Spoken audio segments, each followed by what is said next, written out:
Hi, I'm here again, and this is your final project for the entire year, not just distance learning year, but your entire sixth grade year. And I am so excited, but super bummed that this is how I have to introduce it to you. So we are doing a full circle. It's like a circle story, starting at the beginning of our year, going back to infographics, things we already know how to do, trying to make this last project the best and easiest we can, but still learning something about our last topic of the year, ancient Rome.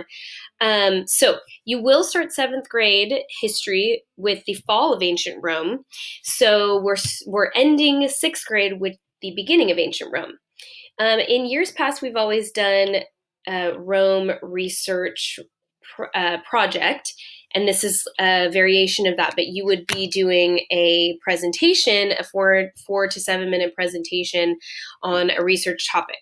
So instead of a presentation and having you record it or any of that kind of stuff, we're just going to go into our what we know how to do infographic, which we started the year off with our hominid infographic. So it's kind of a fun way to close it all up. So you are going to be basically picking one topic to do research on and creating your own mini Q question. I give you some examples down here and we'll go over that in a minute, but here is your list of choices, your project topics that you can choose from. So these are different places, people, things, topics that would be important to Rome, ancient Rome. Still today, a lot of these important to Rome. We've got Circus Maximus, not a circus, but a place. All the way to women and children, chariot racing, gladiators, food, types of food that they would eat then, maybe even talk about now versus then. Spartacus. Oh, Spartacus is on there twice, and one of them spelled wrong. Let's get rid of that.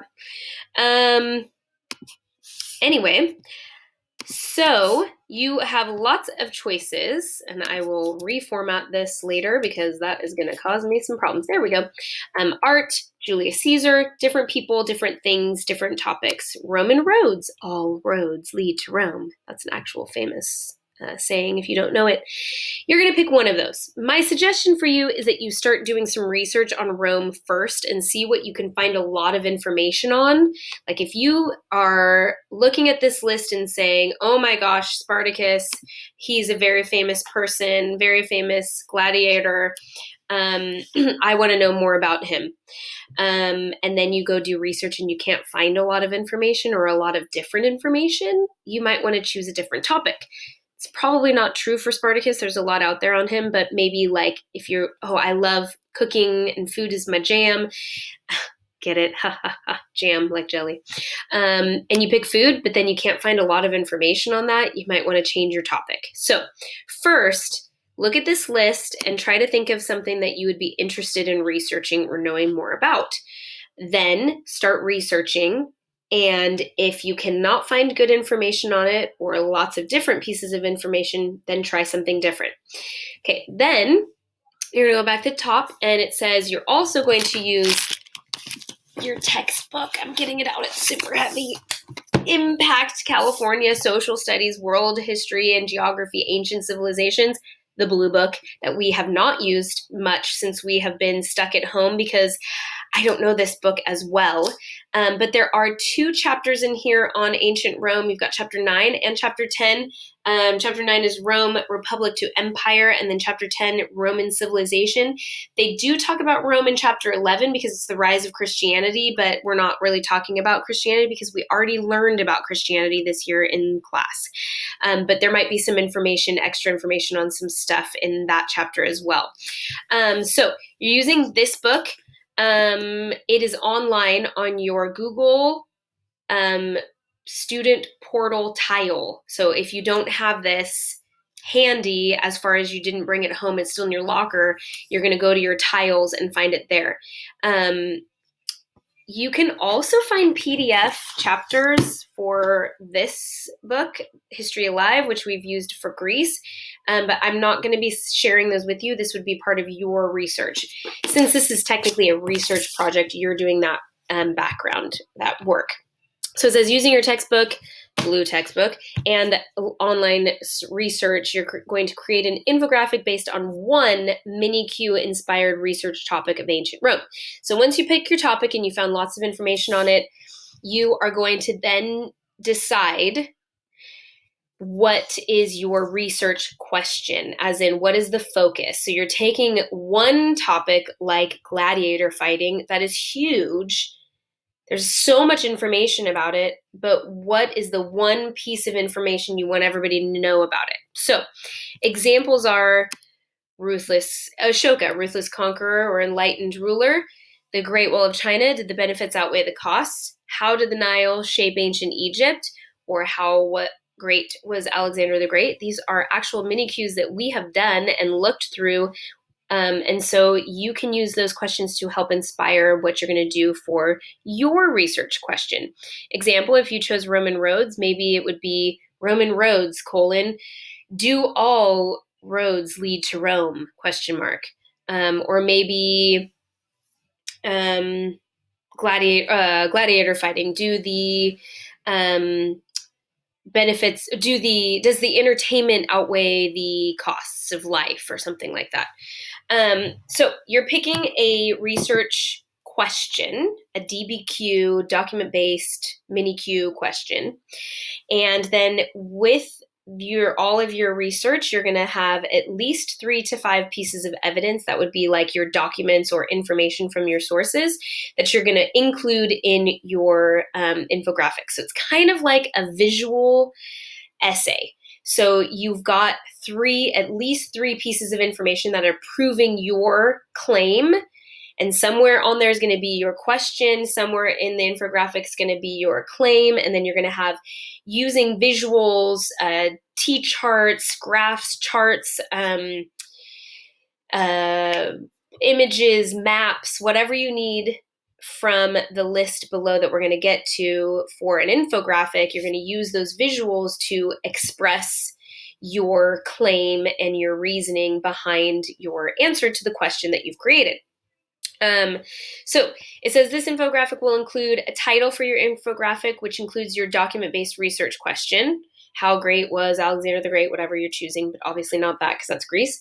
And your student name. You're going to give some introduction or background to your topic in question. Does not have to be in written form. It could be in pictures with captions, however you need to do it to explain it. Remember, this is not a textbook. You're not writing paragraph, paragraph, paragraph. You're trying to make this visual. You have a clearly stated claim. You have 3 to 5 pieces of evidence. And you're going to have MLA format not on your infographic unless you really want to cite things, quote unquote, and then have parentheses where you got the information. But you're going to have a research packet where you're going to fill that out, and I'll get to that in a minute. You're going to have at least one image or graphic for each piece of evidence. So that means 3 to 5 images or graphics. And then a conclusion that ties back to your claim, restating that this is the answer to that question. These are the infographic features, the text features that you need to include at least, it says all of them at least once. I'm changing that right now, actually. I'm going to have you pick, actually, no, I think you could still do that because titles and subtitles, that's easy. Annotated map, yeah. So even though you're doing 3 to 5, remember you also have to have your conclusion and your introduction and with your claim and everything, and that's going to include all of these things. I will say if you can't get one of them, like timeline would be good too. I'm going to say shoot for all of them, the best you can. Please remember that you are not creating a textbook or essay. This is a more visual representation of an argumentative essay. It's 100 points. For inspiration and help with formatting of your information, MLA, and how to create a infographic. We have Mrs. Lewis's example from a former ancient Greece project, because before all those little mini projects that we did for Museum Curator, we used to have students create an infographic on Greece. So you can look at her example. It looks like this. Very simple, but good. I would say try to do something similar. But if you have some areas where you have a little more words than just like a line or two, that's fine as well, because you might be trying to get across more information. Where was I? Yeah. And then look back at your hominin infographic to get some help with how you did that. And then also reread some of your previous mini-Q essays so that you can find out how you wrote your claim and how to cite your evidence. Again, here's your list of choices for topics. And then down here, it tells you how to get to PictoChart, which is the online source I'm having you use, and how to upload it to Google Classroom so that I can grade it for you. So if you have forgotten. And last, I want to just talk about your research packet. So this used to be humongous, by the way. We have cut it down a ton. It used to be 8 to 10 sources that you needed to have for, 7 to 10 sources for you to have for your research project. We're saying 3 to 5. One of them can definitely be your blue textbook if it fits with your topic. Not every topic on that list is in this book, but that can be one of them. And then the rest of them can be online. I do not expect you to find books or encyclopedias or any of those other types of books you might hold in your hand right now because libraries are closed. However, if you have access to online libraries, you're welcome to look for online books. They would still be online sources. So please, Mrs. Lewis and I created format sheets for you, templates for you to fill out with your research information. So here at the top, it tells you it gives you some credible sites to go to. Please try to use .org, .edu, .gov websites. There are a few others that are good as well, like EU or whatever. This stands for Europe, I think. There are some that end with the abbreviation for the country of the information where it's coming from. And then please know Wikipedia, not the best. These are 3 websites we recommend for you to use. This one you already looked at for Greece. History.com is always a good one. I know it's a .com, but it has good information. And then National Geographic is a great one. So these are just a few. If you end up only using the blue textbook and 2 of these sources and you have 3, or you use these 3 sources that we give you for online and you don't use the blue one because there's no information for yours, that's fine. If you find other great websites, please share them on Google Classroom for others or use them yourself.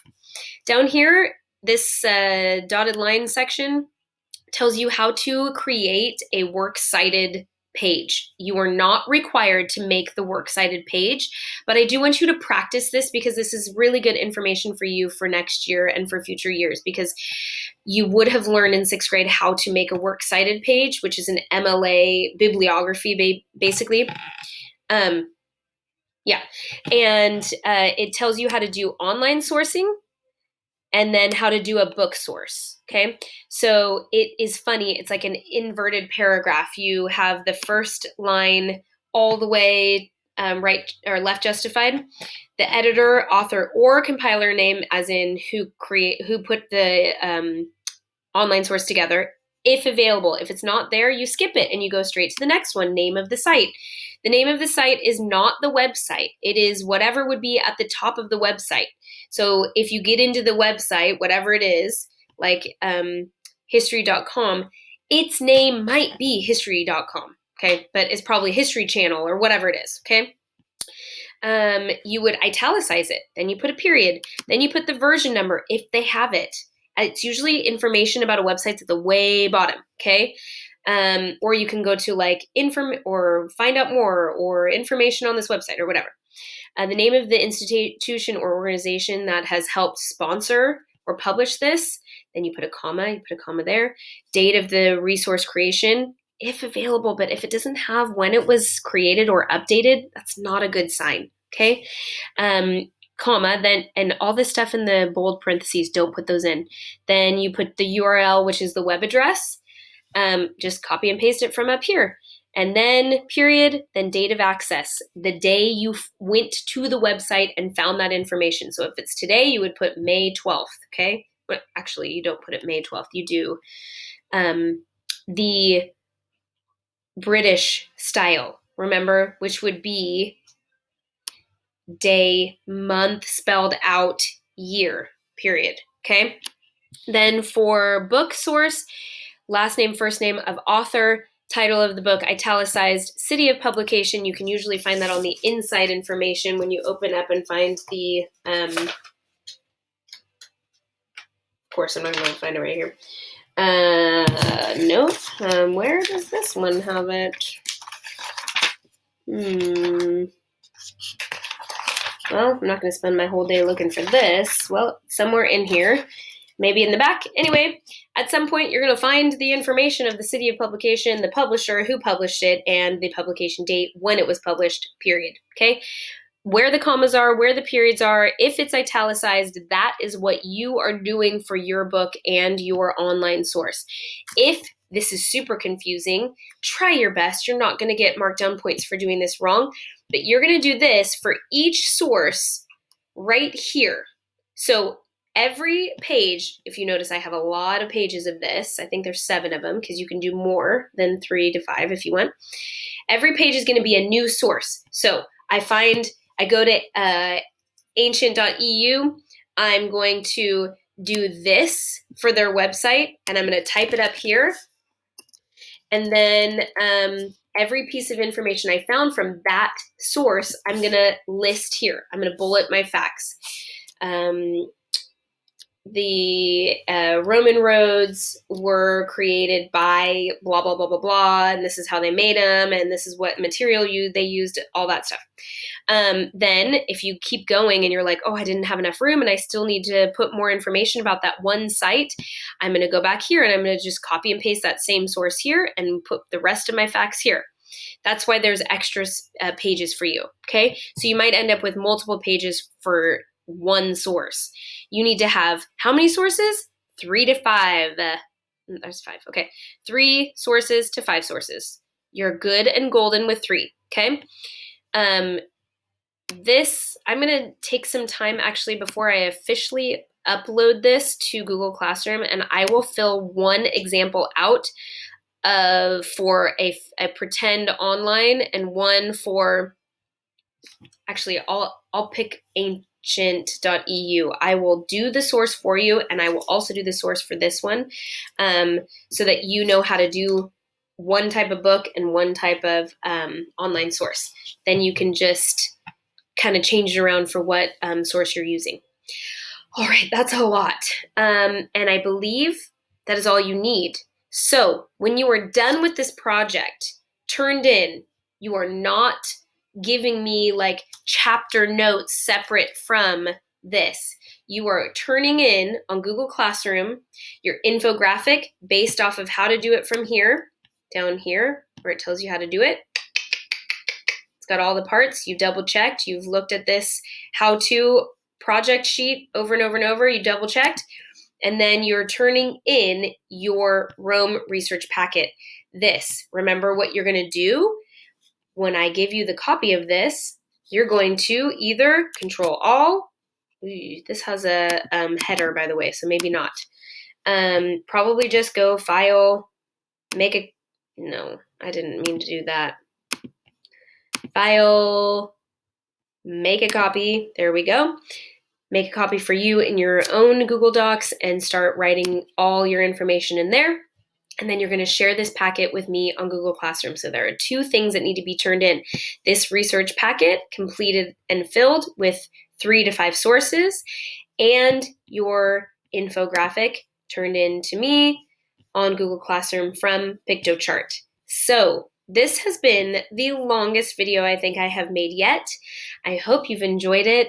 I'm so excited for you that we've made it to the end. I wish I could be in person with you, saying goodbye to you, but hopefully we can have a good last week of school when you are done with this project and everything is completed, and we can come together on some Zooms and maybe do something a little more fun than just sitting and staring at each other or being tired of doing work. So I really appreciate all your hard, diligent work through this. I know it has been like an obstacle course for all of us, trying to figure out how to do everything we need to do and be able to stay sane. So I appreciate your effort, your purposefulness and the excitement that some of you and hopefully all of you can bring to our Zooms, and hopefully we can come back together with fresh faces next year. And I won't be your teacher anymore, but I will see you on campus, and hopefully you come and say hello to me, and we can start to go back to normal. So miss you all a ton. Good luck. Happy infographic making. Welcome to the final circle we have completed. Yay! Talk to you guys later. Thank you.